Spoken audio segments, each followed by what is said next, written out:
Welcome to a history lesson today. And funny enough, it's on the great man himself, Pele, who sadly died a few days ago, December the 29th, 2022. And in many people's opinions, probably mine as well, he was probably the greatest football player of all time. But it's a very good debate and one that I'd like us to have a think about during this lesson too, because there's loads of really good players through history. His real name was Edson Arantes do Nascimento, or Pele, which actually was his nickname. We're going to find out about that in a minute. And there's a picture of him there when he was still a player, but a bit older. And there was his legendary number 10 shirt for his Brazil country that he played for, and won the World Cup 3 times. That's probably the reason why he has to be probably the greatest player of all time, the fact that he won 3 World Cups. But anyway, and he was born in Brazil. He wasn't, let's just have a look at this then. So I've made this presentation up, so let's have a look at this. So there's a picture in there as a young lad. Let me just move my picture there.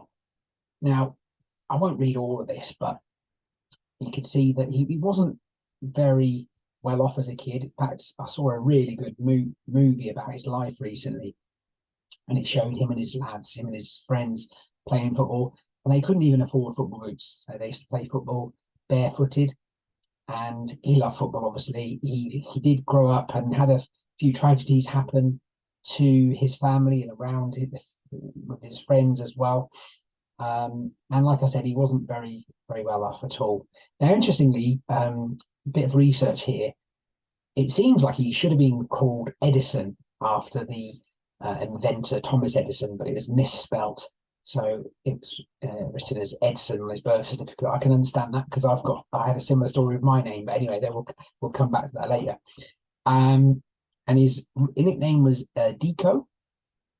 But then look at this, he received the nickname Pele. So Pele wasn't his real name at all. Because apparently, now again, we're not sure if this is true, but apparently he used to love a player called Pele, which he misspoke. It sounds like he was saying Pele. So that's one of the reasons why they think that is his nickname given. Interestingly, some research I found out said this, that apart from the assertion that the name is derived from that of Pele, and that is Hebrew for miracle. Well, that's interesting because many people would say that his play was miraculous, and he certainly was. In fact, I've got a video to share with you at the end. I've got a couple of videos. I'm going to put on the links here. They're very good. One's a FIFA video, but there's another video I'll share with you in a minute. We'll watch that together. Now, he grew up in poverty. In Brazil, there's lots of like shanty towns and things like that, and favelas they're called. And Pele grew up very poor. His dad taught him to play football, and because they didn't have enough money sometimes to buy even a football, he'd play with anything: a stuffed sock, a newspaper tied with string, or even a grapefruit as well. He played for amateur teams, so teams that were not professional, so he wouldn't have been paid at that time. And then later on, he did become professional as well. He used to play a game called futsal, or football de salão, which is a Brazilian type of, and I've played and coached football de salão myself actually, and it's a really good game. And this taught Pele the close ball control skills and dribbling skills that were going to hold him in good stead later on. Let's just turn the page. And there you go. There's a picture of some people playing small-sided futsal on a beach. You can notice there they're playing barefooted there.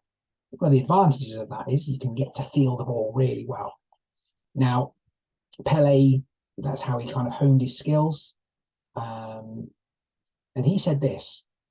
He said futsal, indoor football as well, because they used to play indoors as well, presented difficult challenges. He said it was a lot quicker than football on the grass, and that players were required to think faster because everyone is close to each other on the pitch.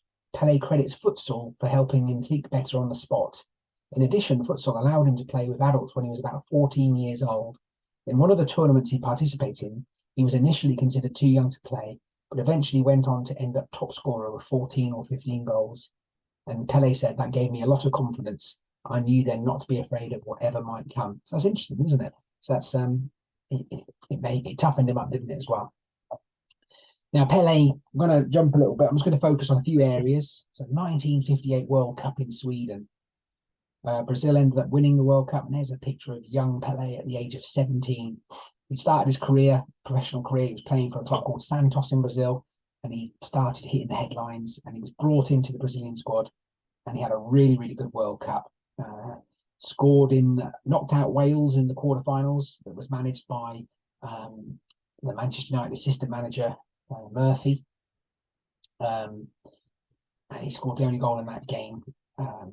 Sorry, not, yeah, it was Wales, wasn't it? Yeah. So, and that was up until recently, the last World Cup that Wales had been involved in. And Pele had a really good World Cup and ended up becoming a world champion at the age of 17. So that was World Cup #1. And in 1962, there's a picture in there in 1962 in action. He scored a brilliant individual goal in a 2-0 win over Mexico, but then sadly was injured and ended up watching most of the World Cup. But again, Brazil went on to win. So he's part of that World Cup winning squads. So what's that? He's 21 years old now, and he's the holder of 2 World Cup winner medals. Wow. Then the 1966 World Cup in England, which was won by England. Brazil were actually the favourites to win the World Cup. And if you want to watch some footage of that World Cup, Pele was a marked man, and football was different then. You could get away with a lot more things. This is one of the reasons why I think Pele has to be up there, because he got battered and bruised. In fact, I'll just read you this quote. It says, "The world's greatest player was reduced to a hobbling, bandaged shadow from the 30th minute in the game against Portugal with the great Eusebio in the team. After a bone-jarring challenge from Moraes." That happened. That's the guy in the picture, I think. With substitutes not allowed at the time, Pele had to stay on the field limping for the rest of the game, powerless to help his team in any meaningful way. He was basically kicked out of the World Cup.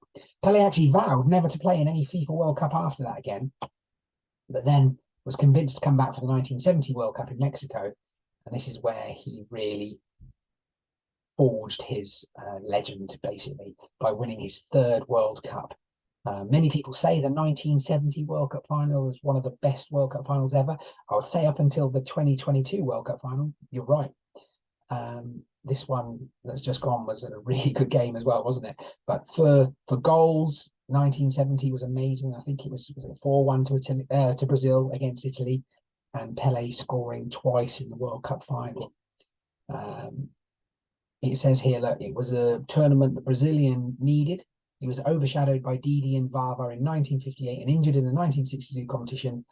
And this shows Pele celebrating after winning the World Cup final against Italy at the Estadio Azteca in Ciudad del Mexico. So yeah, Brazil ended up really beating Italy, and Italy were a good team. So Brazil destroyed them in the final, but Italy and Pele was the hero and voted the most valuable player and scored loads of goals. There's a picture of him playing for Santos. These are some of the quotes I've dug out. So I arrived hoping to stop a great man, but I went away convinced I'd been undone by someone who was not born on the same planet as the rest of us, said one of the great players who played against him.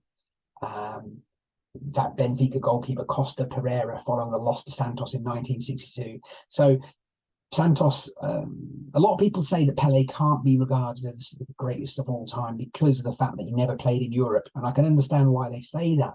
But he did play against the best European teams, like, for instance, Benfica at the time, and he did often come up as victorious. So, and obviously in the World Cup, they would have come up against top teams from Europe as well. It's a picture of him before playing Boca Juniors in the second leg of the 1963 Copa Libertadores finals at La Bombonera in Buenos Aires. He's the all-time leading scorer for Santos FC.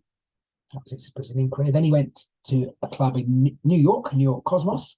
Now, obviously, America, USA, at this time in the 70s, were trying to promote their American football career, and he went there basically. And then I'm just going to read what it says here, because his last game was on. He kind of retired, then went back into semi-retirement, and then came and played this last game on October the 1st, 1977. So I was 5 years old then. Pele closed out his career in an exhibition match between the Cosmos and Santos, so his 2 previous teams. The match was played in front of a sold-out crowd at Giant Stadium in New York and was televised in the United States on ABC's Wide World of Sports, as well as throughout the world. Pele's father and wife both attended the match, as well as Muhammad Ali and Bobby Moore. Delivering a message to the audience before the start of the game, he said, "Love is more important than what we can take in life." That's interesting because if you notice his last ever post on, I think it was Instagram, wasn't it? He said something similar about love. So interesting he said that. Pele played the first half with Cosmos, the second with Santos. The game ended with the Cosmos winning 2-1, with Pele scoring with a 30-yard free kick for the Cosmos in what was the final goal of his career. During the second half, it started to rain, prompting a Brazilian newspaper to come out with a headline the following day, "Even the sky was crying." Interesting, isn't it? One of my favourite films as a kid was this film called Escape to Victory, and Pele was in this film, as well as others. You might notice some famous people. The goalkeeper, you know who that is? That's Sylvester Stallone, the actor from Rocky.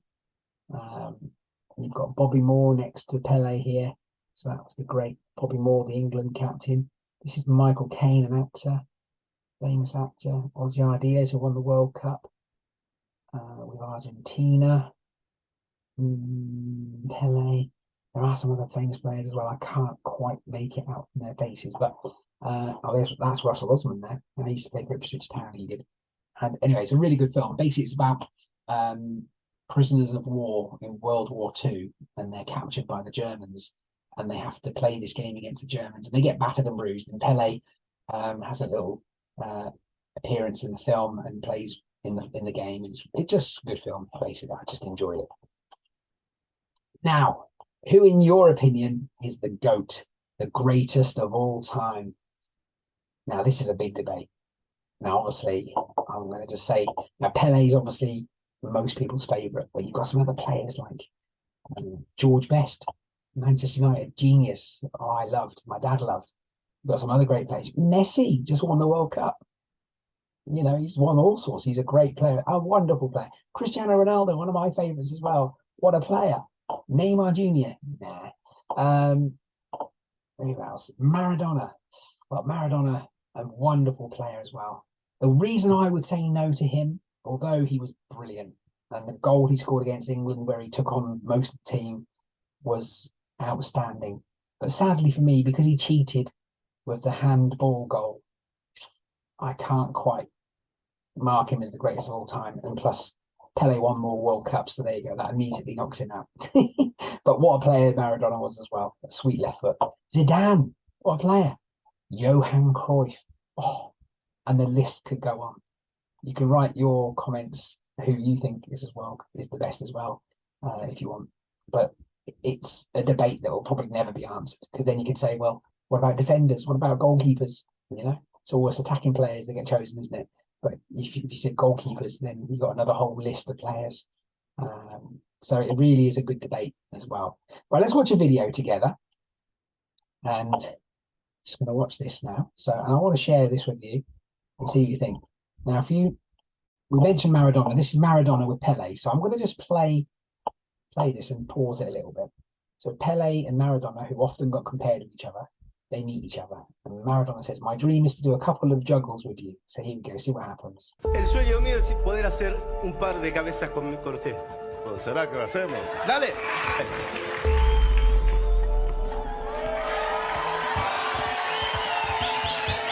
Bueno, ¿a qué hora vamos a parar? ¿Qué hora vamos a parar?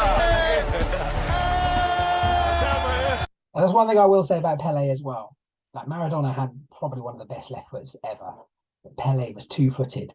He was also good in the air. He was strong as well. He had a good shot. And now watch some of these great goals. This video is entitled "Why Pele Was Called the King of Football."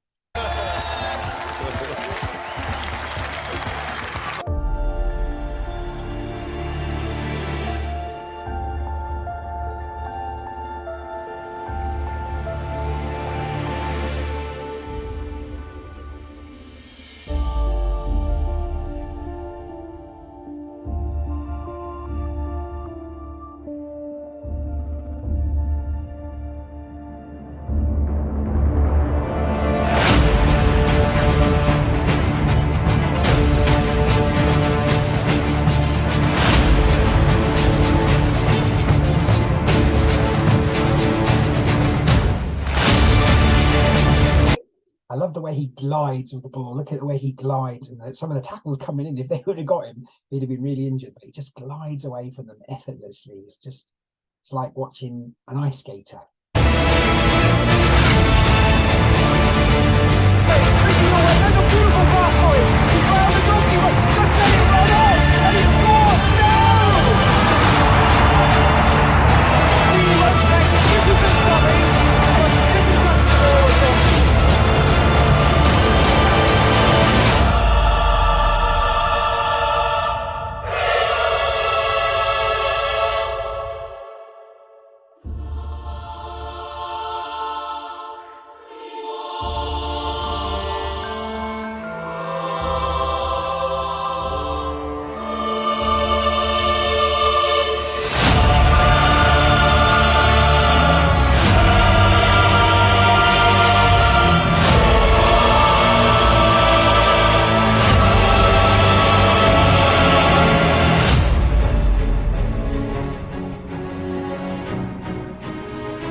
Rewind that for a bit, because nutmegging one person, where that's what it's called when you put the ball through someone's legs, is hard. He does it to 2 players in a row. Watch this. Oh, I love this. Here, watch it again. 1, 2.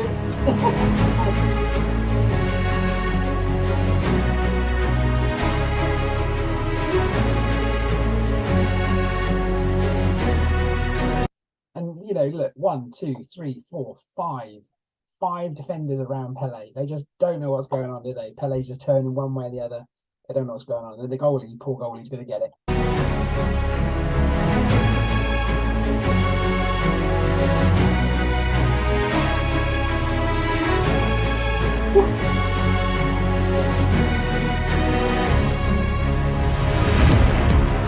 Didn't like that goal. That was against England, that last one. That was the one against Wales, I think.